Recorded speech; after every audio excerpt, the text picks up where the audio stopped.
आचार्य द्रोणाचार्य पांडव तथा कौरव राजकुमारों को अस्त्र शस्त्र की विधिवत शिक्षा प्रदान कर रहे थे।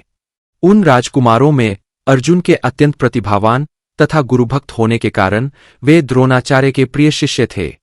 द्रोणाचार्य का अपने पुत्र अश्वत्थामा पर भी विशेष अनुराग था, इसलिए धनुर्विद्या में वे भी सभी राजकुमारों में अग्रणी थे, किंतु अर्जुन अश्वत्थामा से भी अधिक प्रतिभावान थे।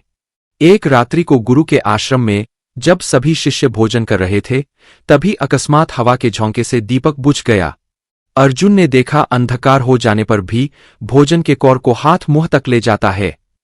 इस घटना से उन्हें यह समझ में आ गया कि निशाना लगाने के लिए प्रकाश से अधिक अभ्यास की आवश्यकता है। अब उन्होंने रात्रि के अंधकार में भी लक्ष्य भेदने का अभ्यास करना आरंभ कर दिया। गुरु द्रोण उनके इस प्रकार के अभ्यास से अत्यंत प्रसन्न हुए। उन्होंने अर्जुन को धनुर्विद्या के साथ ही साथ गदा, तोमर, तलवार आदि शस्त्रों के प्रयोग में भी निपुण कर दिया। उन्हीं दिनों हिरण्यधनु नामक निषाद का पुत्र एकलव्य भी धनुर्विद्या सीखने के उद्देश्य से द्रोणाचार्य के आश्रम में आया, किंतु कर्ण के समान ही निम्न वर्ण का होने के कारण द्रोणाचार्य ने उसे अपना शिष्य बनाना स्वीकार नहीं किया। निराश होकर एकलव्य वन में चला गया। उसने द्रोणाचार्य की एक मूर्ति बनाई और उस मूर्ति को गुरु मानकर धनुर्विद्या का अभ्यास करने लगा। एकाग्रचित्त से साधना करते हुए अल्पकाल में ही वह धनुर्विद्या में अत्यंत निपुण हो गया। एक दिन सारे राजकुमार गुरु द्रोण के साथ आखेट के लिए उसी वन में गए, जहां पर एकलव्य आश्रम बनाकर धनुर्विद्या का अभ्यास कर रहा था। राजकुमारों का कुत्ता भटककर एकलव्य के आश्रम में जा पहुंचा।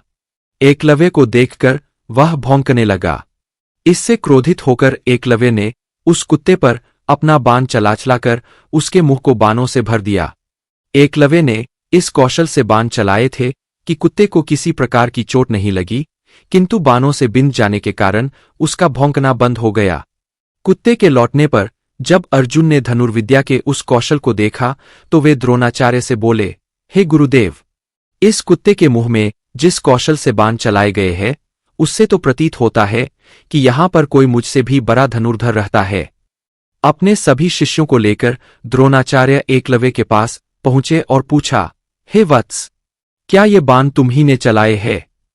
एकलव्य के स्वीकार करने पर उन्होंने पुनः प्रश्न किया, तुम्हें धनुर्विद्या की शिक्षा देने वाले कौन है? एकलव्य ने उत्तर दिया, गुरुदेव, मैंने तो आपको ही गुरु स्वीकार करके धनुर्विद्या सीखी है। इतना कहकर उसने द्रोणाचार्य को उनकी मूर्ति के समक्ष ले जाकर खड़ा कर दिया। द्रोणाचार्य नहीं चाहते थे कि कोई भी अर्जुन से बड़ा धनुर्धारी बन पाए।